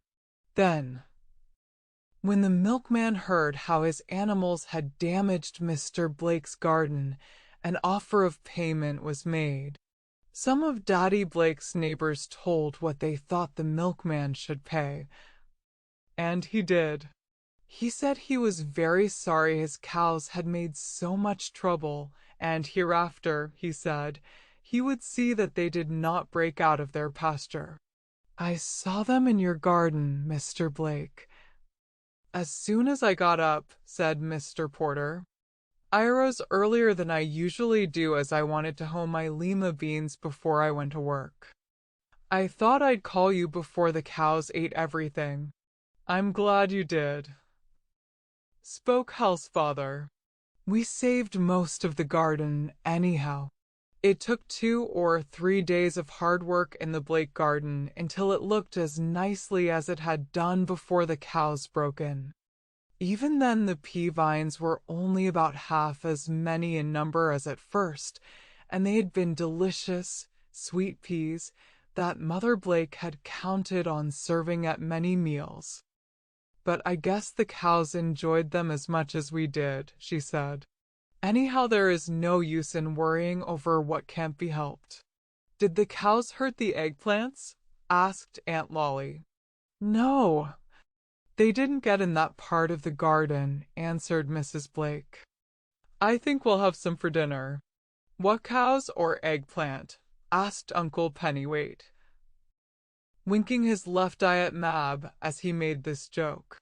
"Eggplant, of course," laughed Mrs. Blake. "Suppose you go bring one in for me, Uncle Pennyweight." "We'll come, too," cried Hal and Mab, while the little girl, as she took hold of her uncle's hand, asked, "Is there really an eggplant? I thought hens laid eggs, and we haven't any hens in our garden." "There is a plant named egg," Uncle Pennyweight said. "I'll show you some. It's down in the far end of the garden."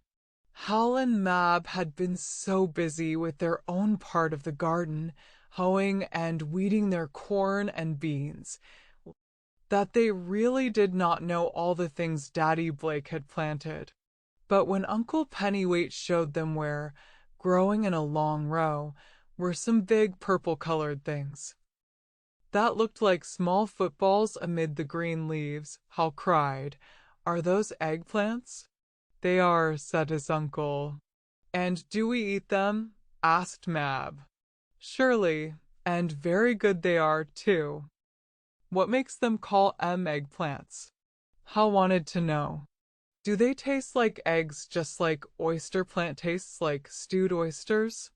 And how do they cook, asked Mab. Well, you children certainly haven't forgotten to ask questions since your daddy began telling you things about the woods, fields, flowers, and birds, laughed Uncle Pennyweight. Let me see now. Well, to begin with, these are called eggplants because they are shaped like an egg you see, only much larger, of course. And Uncle Pennyweight held up one he had cut off the stem where it had been growing. They taste a little like eggs because, when they are fried, some persons dip them in egg batter. But first they cut them in slices after they are peeled and soak them in salt water. What for? Asked Hal. Oh, maybe to make them nice and crisp, or maybe to draw out a strong flavor they have. I really don't know about that part of it. At any rate, we're going to have some fried eggplant for lunch, and I like it. So did Hal and Mab when they had tasted it. They were beginning to find out that many things good to eat grew in their garden. About a week after this, some of Hal's corn ears were large enough to pick, and very delicious they were boiled, and eaten from the cob with salt and butter on. Mother Blake also cooked some of the lima beans Mab had planted when she made her garden, and the corn and beans, cooked together, made a dish called succotash, which name the Indians gave it many years ago. What does the name mean? Asked Hal. I can't answer that, for I don't know, replied Daddy Blake. I know what it means, said Uncle Pennyweight. What? Asked Mab. It means fine, good, very good, replied her uncle. Or, if it doesn't, it ought to. Those Indians knew what was good. All right. I'll have some more, Mother Blake. And he passed his dish the second time. One day, when Hal and Mab had finished cutting down some weeds in their garden plots, they saw their father carrying some long boards down to the lower end of the lot next door. Are you going to build a bridge, Daddy? Asked Hal, for there was a little brook not far away. No, I am going to make my celery grow white, he answered. Make celery grow white, exclaimed Mab. I thought it grew white or light green, all of itself. No, replied her father, it doesn't. If celery were left to grow as it comes up from seed, the stalks would be green, or at least only the hearts, or the most inside part, would be white. To make celery white all over, we have to keep the sun from shining on it, for it is the rays of the sun, together with the juices or sap inside leaves and plants, that makes them green. Celery has to be bleached. And one way of doing it is to set long boards on each side of the row of celery plants, fastening them close up and covering them with straw and dirt to keep out all the light. Some farmers bank up the dirt on both sides of their plants, not using any boards, but I like the boards because they are clean and keep the soil from getting inside the celery stalks. Another way is to put a small wooden tube or barrel around each plant so that no sunlight can get to the sides of the stalk to make them green. Isn't it queer? Said Mab. I thought celery always grew white, like we get it at the table, and so it has to be bleached. If you keep the light from anything green, will it turn white, Daddy? Well, almost anything. Like plants. Children turn pale if they do not get enough sunlight, and so does celery. Only we like pale celery, but it is not healthful for children to be too white. Just try a little experiment yourself. Take a flat stone and put it over some grass.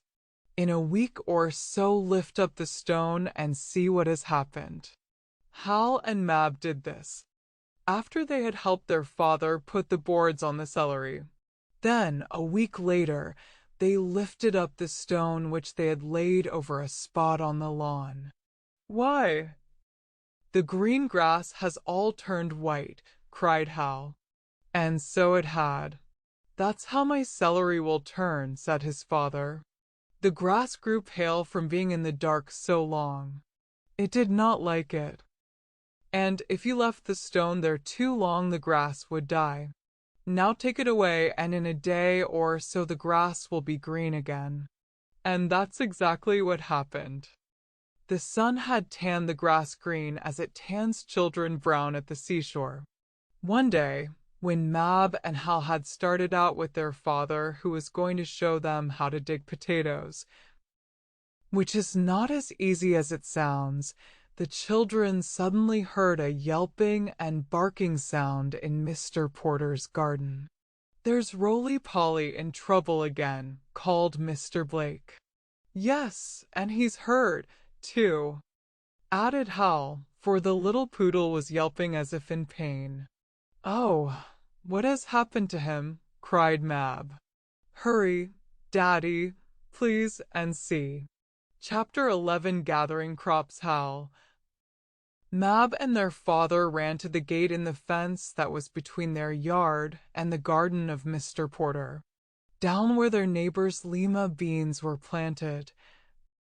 And where they were climbing up the poles, they heard the barking and yelping of Roly-Poly sounding loudly. "He's there," cried Mab. "Here, Roly. Come here. Come on, little doggy," called Hal, thinking for a moment that perhaps his pet was barking at a cat, as sometimes Roly did, though he really would not have hurt Pussy. "Why doesn't he come?" asked Mab, coming to a stop, while her father looked around, trying to see the poodle among the growing things in the garden. "Maybe he's caught and can't come," suggested Hal. "Caught how?" asked Mab. "Well, maybe he's all tangled up in the bean vines like he was in the Morning Glories the day he sat down in the fly paper," Hal answered. "Oh, Roly, are you hurt?" cried Mab. "Bow wow, Key," was all the answer the little poodle dog gave, and, though it might have meant a great deal in dog language, Mab and Hal could not understand it. But Roly-Poly was trying to make his friends know that something had happened to him. "I'll find him," said Mr. Blake. "You children had better stay back there." And he motioned to them not to come any farther. Hal and Mab stood still. "What is it? What's the matter?" Mr. Porter, coming from another part of the garden where he had been pulling up some turnips. "Has anything happened?" "Something has happened to Roly-Poly," replied Hal. "Hear him howl?" inquired Mab. "I should say I did," cried Mr. Porter. "And I guess I know what's the matter too. He's in the trap." "In the trap?" cried Hal in surprise. "What trap?" Mr. Porter did not answer.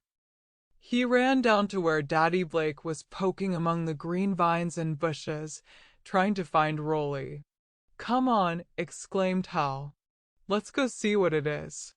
"Daddy told us to stay here," said Mab. "We can't go." Hal knew that, and, much as he wanted to see what was going on, he would not disobey his father. Mab, too, would have liked to run down where Daddy Blake and Mr. Porter were. "Bow wow, Key," barked and howled Roly again, and then the children heard their father and his friend, the man next door, laughing. "I guess Roly can't be hurt very much, or Daddy wouldn't laugh," said Mab. "I guess not," agreed Hal. "I wish we could go see what it is." Just then their father came out from among the tall lima beans. He had Roly in his arms, and the little poodle dog was cuddled up as though he did not want to leave them. "Is he hurt?" asked Mab. "A little," her father answered. "Where?" Hal wanted to know. "On his tail." It was pinched a little in the mole trap where he was caught fast. But we got you out, didn't we, Roly-Poly? Bow wow, Key, yelped the poodle. Was he in the mole trap? Asked Hal. And what is a mole trap? Asked Mab. Well, I see I'll have to tell you more about the garden, answered Daddy Blake with a laugh, as he gave Roly over to his little girl and boy, who eagerly petted him. For the mole is one of the garden pests, and the trap Mr. Porter set to catch some who were spoiling his things caught Roly-Poly instead. Is a mole a worm? Hal wanted to know.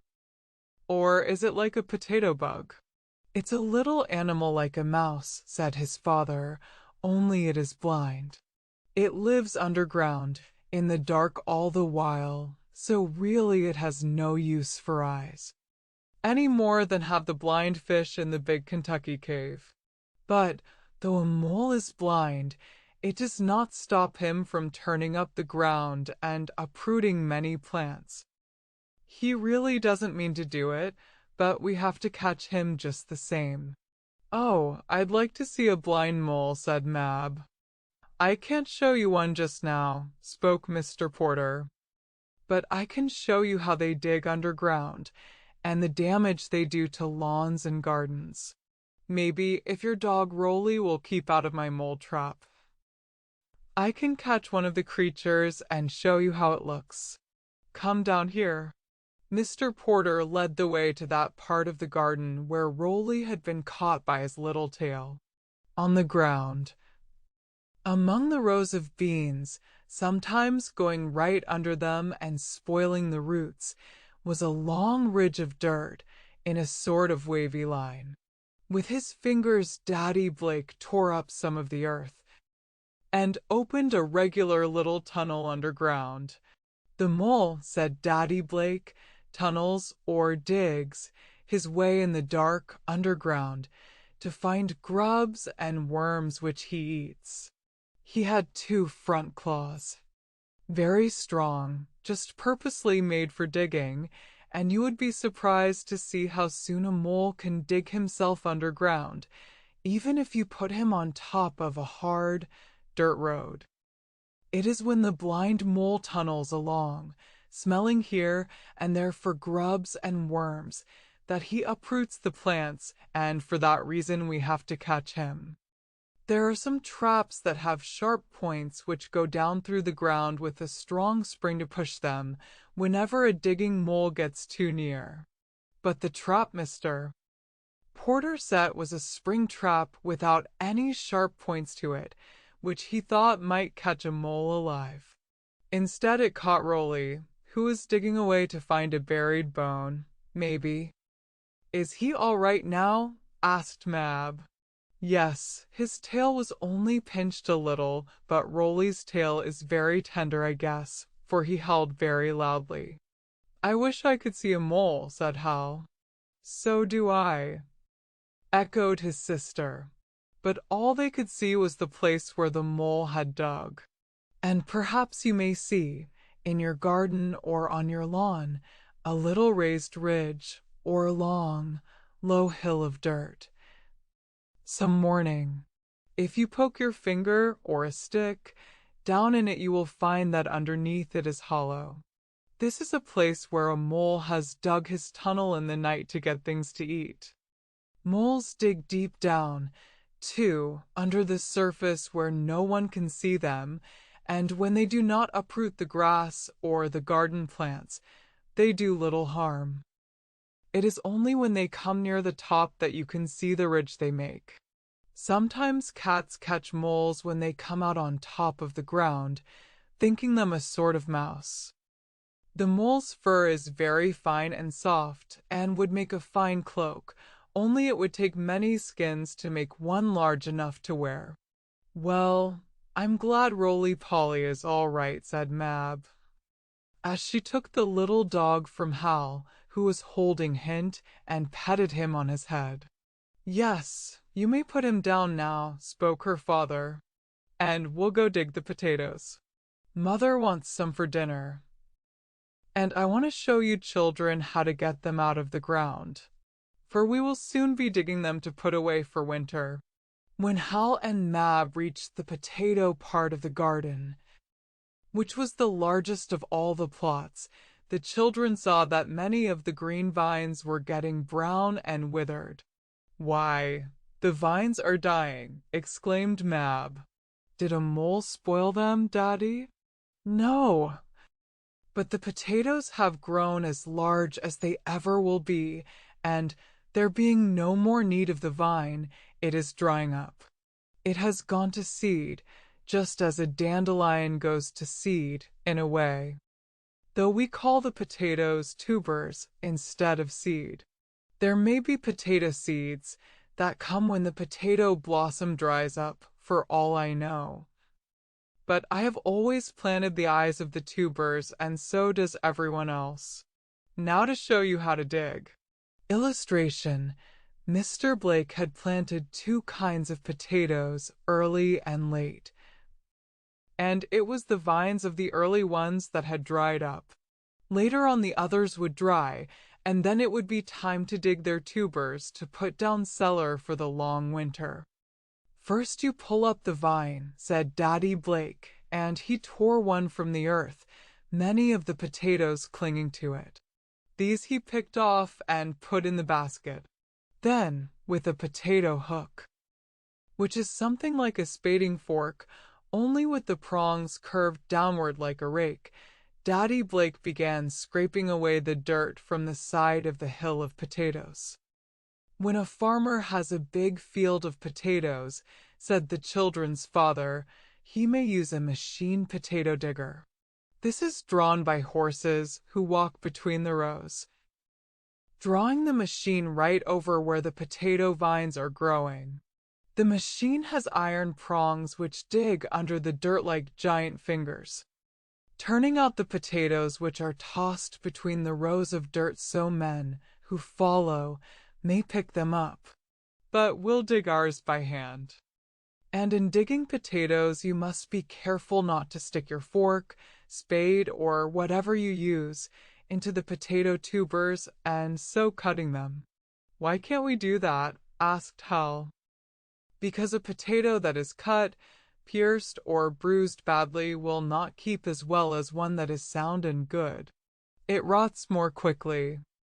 And one rotten potato in a bin of good ones will cause many others to spoil, just as one rotten apple in a barrel of sound ones will spoil a great many. So be careful when you dig your potatoes." Hal and Mab watched Daddy Blake, and then he let them pull a vine and dig in the hill after the brown tubers. Out they came tumbling and rolling, as if glad to get into the light and sunshine, for they had been down under the dark earth ever since the eyes were planted in the spring, growing from tiny potatoes into large ones. When Mab dug up her hill of potatoes, after she had picked up all there were in it, her father saw her carefully looking among the clods of brown soil. "What have you lost, Mab?" he asked. "I was looking for the eye-pieces you planted when you made your potato garden," she answered. "Oh, they have turned into these many potatoes," laughed Mr. Blake. "That is the magical trick Mother Nature does for us. We plant a piece of potato, with eyes in it, or we plant a seed, and up springs a plant on the roots of which are more potatoes, or, if it is a bean, it turns into a vine with many more beans on it. And the seed that is the eye potato or the bean disappears completely. Just as a magician on the stage pretends to make your handkerchief disappear and change into a lemon. Mother Nature is very wonderful." Hal and Mab thought so too. The summer was passing away. The days that had been long and full of sunshine until late in the evening were getting shorter. No longer was it light at 5 o'clock in the morning, and the golden ball did not stay up until after 7 at night. "The days are getting shorter and the nights longer," said Daddy Blake. "That means winter is not far off. though we still have autumn or fall before us. And that will bring us the harvest days. We will soon begin to harvest or bring in our crops. And then will we know who gets the prize? Asked Hal. Yes, his father answered. I'll have to award the $10 gold prize then, but it will be some little time yet. Things are not all done growing, though they have done their best. From now on we will not have to worry so much about weeds, bugs, and worms. Do they die, too, like the potato vines? Asked Mab. Yes, though many weeds will not be killed until a hard frost nips them. But the garden plants have gotten their full growth and are not babies anymore, so the weeds cannot do them so much harm. Most of the bugs and worms, too, have died or been eaten by the birds. The birds are the gardener's best friend, for they eat many worms and bugs that could not be killed in any other way. So the more insect-eating birds you have around your garden, the better. Even though the robins may take a few cherries, they don't get paid half enough that way for the good work they do. How am I going to harvest my beans? Asked Mab. There aren't many more green ones left to boil, for Mother canned a lot of them. What are left of your beans we will save dried. To make into baked beans this winter, said her father. And what about my corn? Hal wanted to know. Well, your mother canned some of that, answered his father. That is the sweet kind. The yellow ears I will show you how to save for the chickens this winter, and there is another kind well. I'll tell you about that a little later, and he smiled at the children. Oh! Have I got 3 kinds of corn? Asked Hal, clapping his hands in delight. We'll see when we come to harvest it, said Daddy Blake. Maybe I'll win the prize with that, exclaimed the little boy. Come on, Mab. Let's go in and look at the $10 gold piece. I hope I win it. I hope you do, too, Hal, said his sister. But I'd like it myself, and I've got an awful lot of beans. My vines are covered with them, I mean dried ones, in pods like peas. I wish we could both have the prize, said Hal. But if I win, I'll give you half, Mab. So will I to you, exclaimed the little girl. As they ran toward the house, they saw a farmer, from whom their mother often bought things, standing on the porch. In his hand he held what looked to be a big whip. There was a long wooden handle, and fast to it was a shorter stick of wood. There's the flail I told Mr. Blake I'd bring him, said the farmer to Aunt Lolly, who had come to the door when he rang the bell. A flail, she repeated. What is it for? Well, I think Mr. Blake wants to whip some beans with it, and the farmer laughed. While Hal and Mab looked at him curiously, to Chapter 12 Pumpkin Pie. Oh, Hal, murmured Mab, as she looked at the queer sticks the farmer had brought. It does seem like a whip. I wonder if Daddy is going to whip Roly-Poly for getting in the mole trap. Of course not, laughed Hal. Daddy never whips Roly anyhow, except sometimes to tap him on the nose with his finger when our poodle does something a little bad. Daddy would never use this big wooden whip anyhow. The farmer man said he was bringing it to Daddy to whip my beans, went on Mab. I wonder what he means. Just then Daddy Blake himself came on the front stoop. So you have brought the flail? He asked the farmer. Yes, and your little boy and girl here were afraid it was to use on their pet dog, laughed the farmer. I guess they never saw a flail before. I hardly think they did, said Mr. Blake. But next year I intend to take them to a farm where they will learn many more things than I could teach them from just a garden. Daddy, but what is a flail? Asked Mab. A flail, said Mr. Blake, is what the farmers used to use before threshing machines were invented. And I had Mr. Henderson bring this one from his farm to thresh out your beans, Mab.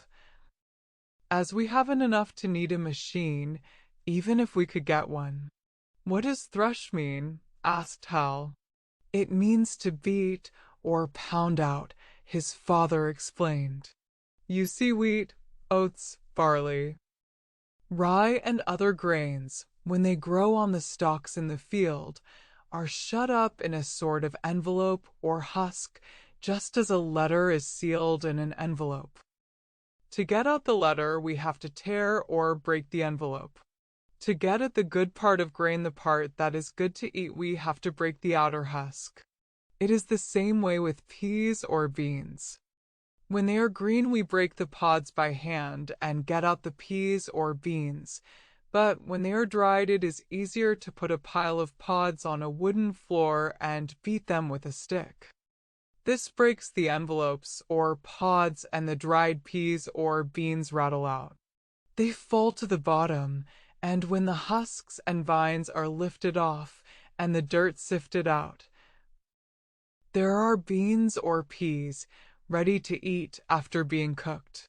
The stick with which the beating is done is called a flail.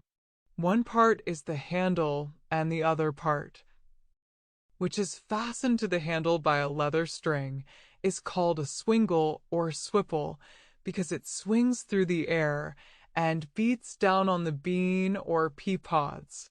In the olden days, wheat, rye, and oats were threshed this way on a barn floor, and in the Bible you may read how sometimes oxen were driven around on the piles of grain on the threshing floor, so that they might tread out the good kernels from the husks or envelopes that are not good to eat.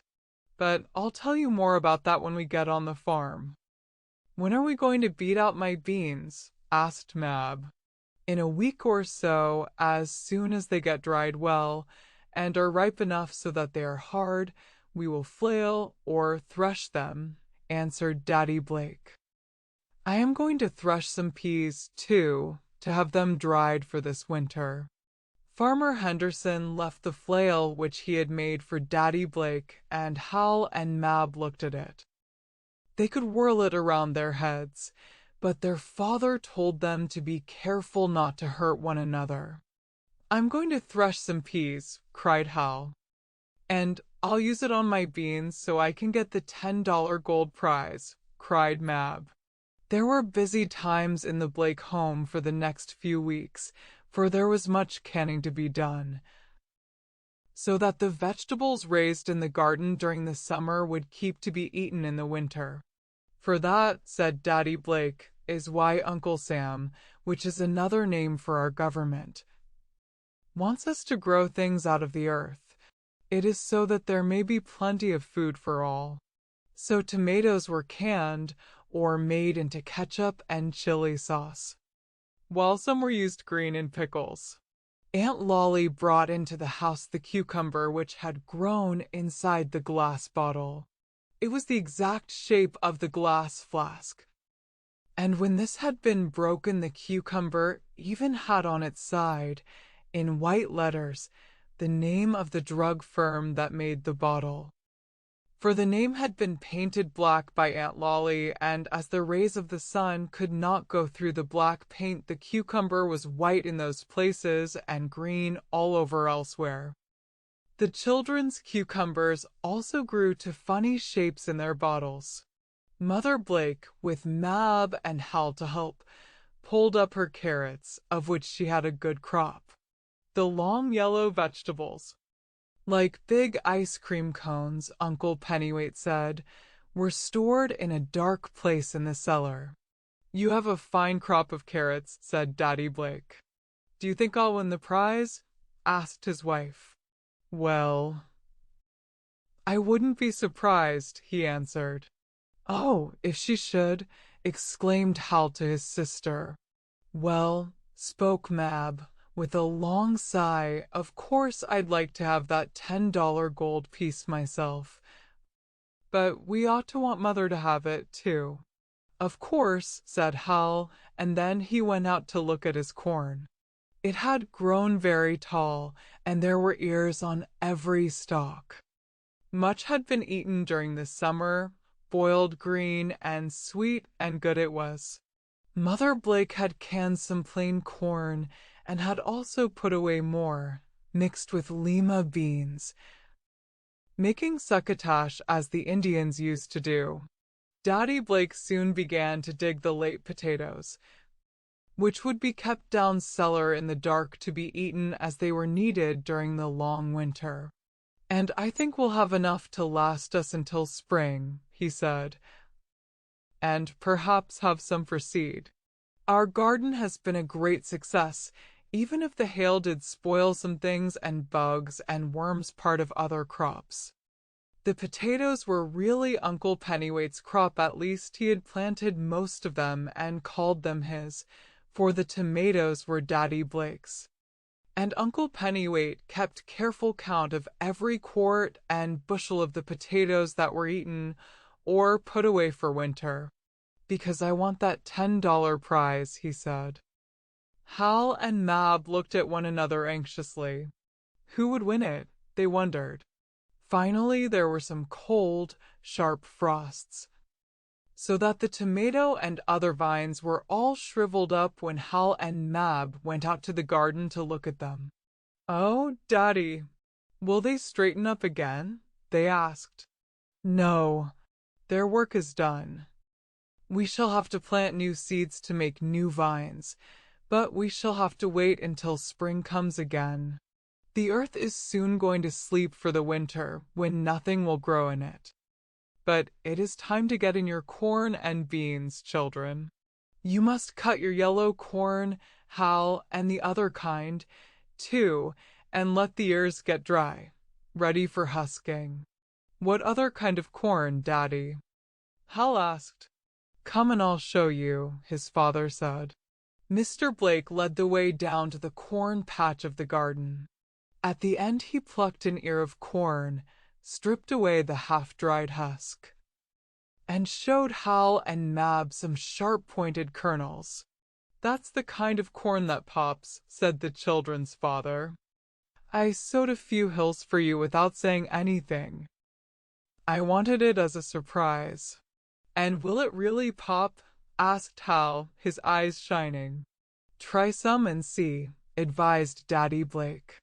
And later, when the ears of popcorn had dried, and the kernels were shelled into the popper and shaken over the fire, they burst out into big, white bunches like snowflakes. "What makes popcorn?" asked Hal.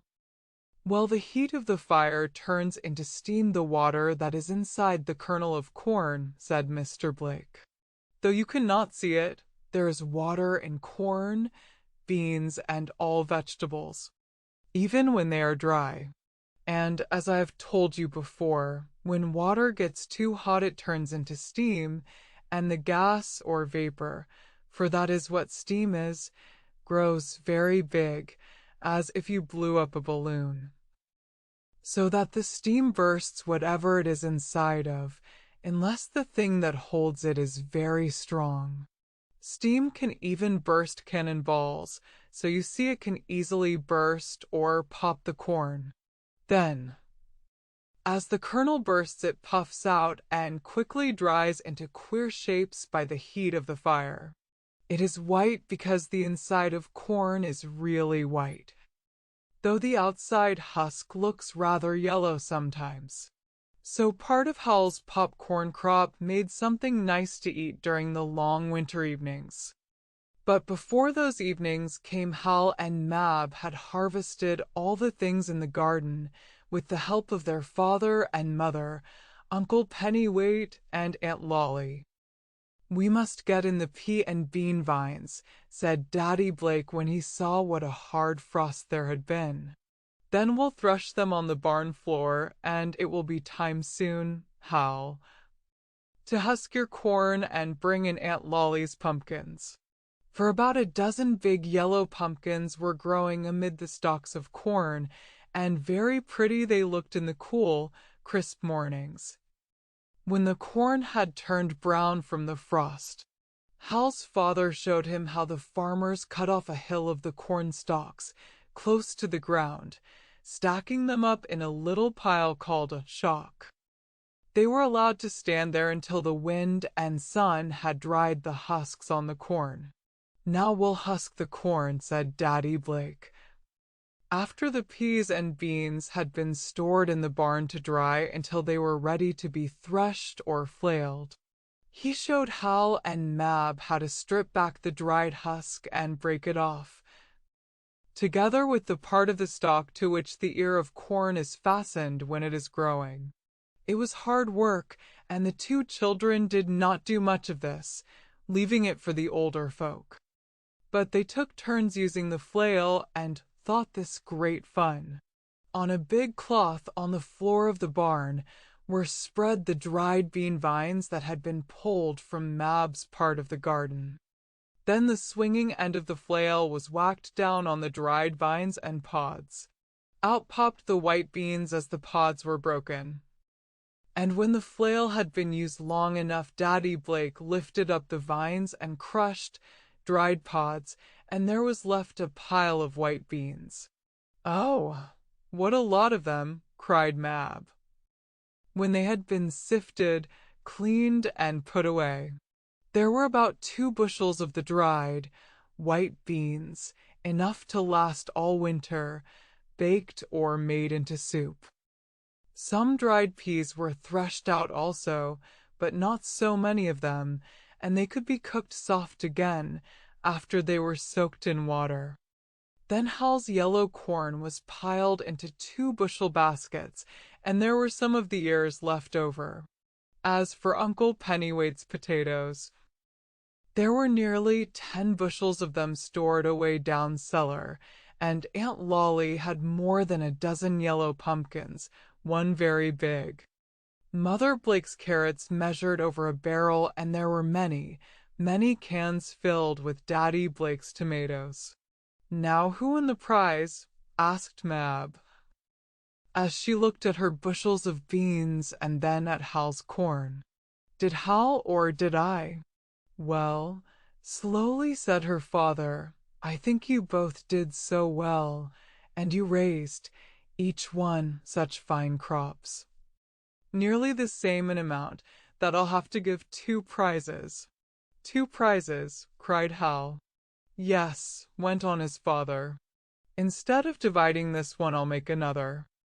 I brought another $10 gold piece from the bank today, and here is the first one," and he held up the 2 shining, yellow pieces of money. "Here is one for you, Hal," went on Daddy Blake. "And one for you, Mab," and he handed the children their prizes. "And how did you like being taken to the garden instead of after flowers or to the woods?" "It was fine," cried Hal, looking eagerly at his golden prize. "And we learned so much," added Mab. "I never knew before how many things can grow in the ground." "Oh, you are just beginning to learn them," said her father. "Wait until you go to the farm." "What about my prize?" asked Aunt Lolly with a laugh. "I'm sure my pumpkins will more than fill 2-bushel baskets." "Perhaps they will," said Daddy Blake. "Well, I'll give you a prize for the first pumpkin pie you bake, Aunt Lolly. And Uncle Pennyweight shall have a prize for his potatoes.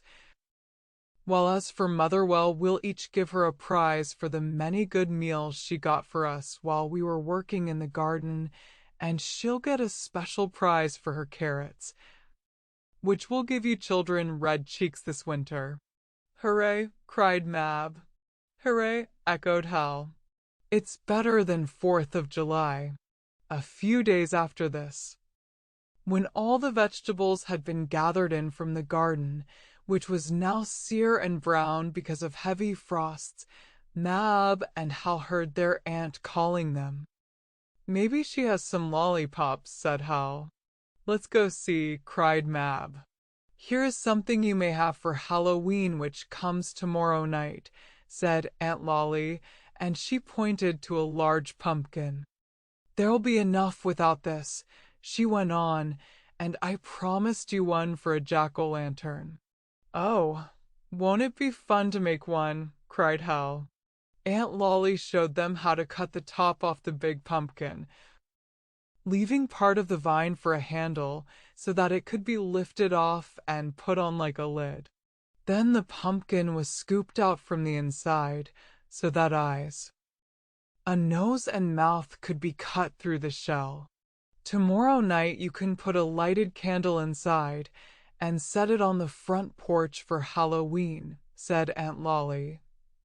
When the pumpkin lantern was finished, the afternoon of Halloween, Hal and Mab, who were helping Daddy Blake rake up some of the dead vines in the garden, heard Sammy Porter crying on their front stoop. "What's the matter?" asked Hal, running around the corner of the house. "Oh!" cried Sammy. "Look at the pumpkin face." And he pointed to the jack-o'-lantern into which the candle had not yet been put. "It's alive," cried Sammy. "Look, it's rollin'." And so the scooped-out pumpkin was moving. It was rolling to and fro on the porch, and for a moment, Hal and Mab did not know what to think. Then, all of a sudden, they heard a noise like bow wow. "Key." "Oh, it's Roly-Poly," exclaimed Mab. "He's in the pumpkin," shouted Hal. And so the little poodle dog was. He had crawled inside the big, hollowed lantern while the lid was off and had gone to sleep inside. Then Aunt Lolly, as she said afterward, came out and, seeing the top off the pumpkin face, had put it on, for fear it might get lost. Thus, not knowing it, she had shut Roly-Poly up inside the jack-o'-lantern, and he had slept there until he felt hungry and awakened. Then he wiggled about, making the pumpkin move and roll over the stoop as if it were alive. "Oh, what a funny little dog," cried Mab, as she cuddled him up in her arms when she took him from the pumpkin. "He's a regular Halloween dog," laughed Hal. That night Mr. Jack-o'-the-Lantern looked very funny as he grinned at Hal, Mab, and the other Halloween frolic makers who passed the Blake stoop. The candle inside him blazed brightly, shining through his eyes, nose, and through his mouth with the pumpkin teeth. "A garden makes fun, and it makes good things to eat," said Hal. "I wonder what we'll see when Daddy takes us to the farm," spoke Mab. "It will be fun, anyhow," went on Hal. "We always have fun when we go anywhere with Daddy. And now, as the children's garden is finished, and all the vegetables are safely put away